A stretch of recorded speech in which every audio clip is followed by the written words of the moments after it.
भोपाल दीनदयाल उपाध्याय की 125वीं जयंती के मौके पर राजधानी भोपाल के लालघाटी चौराहे पर स्थित पंडित दीनदयाल उपाध्याय की मूर्ति पर माल्यार्पण कर श्रद्धा सुमन अर्पित किए। इस मौके पर मुख्यमंत्री शिवराज सिंह चौहान ने कहा कि पंडित दीनदयाल उपाध्याय जी की जयंती पर मैं यह संकल्प करता हूं कि मुख्यमंत्री भू अधिकार योजना में हम चिन्हित करके जिन लोगों के पास रहने की जगह नहीं है उनको रहने की ज़मीन का टुकड़ा उपलब्ध कराएंगे। सीएम शिवराज ने कहा कि योजना बनाने के निर्देश दे दिए हैं, जल्द ही उसको लॉन्च करेंगे। हम चिन्हित करके जिन लोगों के पास रहने के लिए जगह नहीं है उनको रहने के लिए ज़मीन का टुकड़ा देंगे। शहरों में जहां इतनी जगह ना मिलने पर मल्टी स्टोरी बना के उनके रहने का आशियाना उपलब्ध कराएंगे। शिवराज सरकार मुख्यमंत्री चौहान ने कहा कि वैसे भी सरकार माफियाओं से ज़मीन मुक्त करा रही है और वह ज़मीन हम गरीबों को देंगे। आपके 4 बेटे हो गए, 4 बहू आ गई, उनके बच्चे हो गए। अब घर में जगह है ही नहीं, उतने घर में बिल्कुल 20-20, 25-25 पड़े। मैं गरीबों की बात कर रहा हूं। कई जगह मुझे लोगों का कहा रहे, अच्छा आवास योजना का मकान तब तक नहीं मिल सकता जब तक पट्टा ना हो।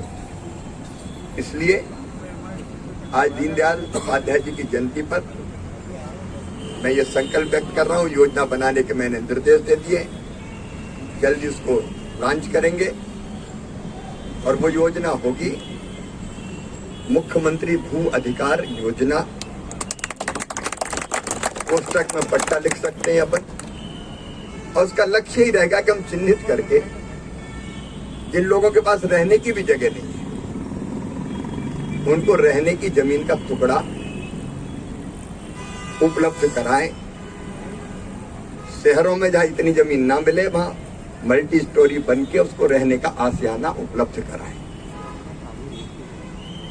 क्योंकि इस धरती पर अगर वो पैदा हुआ है तो रहने के जमीन का टुकड़ा क्या अधिकारी तो वो है ही। वैसे भी आजकल अपन जमीनें माफियाओं से छुड़ाई रहे, आज भी अखबार में देखा होगा।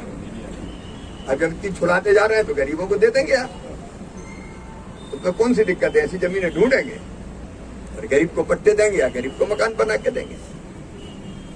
हर एक के पास कम से कम इतना तो हो के रहने की जमीन का टुकड़ा उसका। ये दरिद्र नारायण की सेवा है। इस कार्यक्रम को हम लॉन्च करेंगे और सबको रहने की जमीन का टुकड़ा पहले चरण में देंगे। अगर व्यवस्था कहीं खरीद के भी करनी पड़ी तो करेंगे, सरकारी मिलेगी सरकारी देंगे, और बाद में फिर प्रोसेस रहेगी कि हम मकान भी बनवा देंगे। एक बार मैं पंडित दीनदयाल उपाध्याय जी के चरणों में अपने श्रद्धा के सुमन अर्पित करता हूं। उनके बताए मार्ग पर चलकर हम जनता के कल्याण के काम सरकार के माध्यम से करते रहेंगे। धन्यवाद।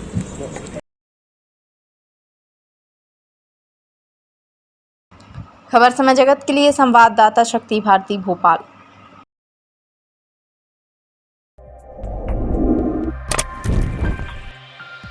For latest news, subscribe to our channel and press the bell icon.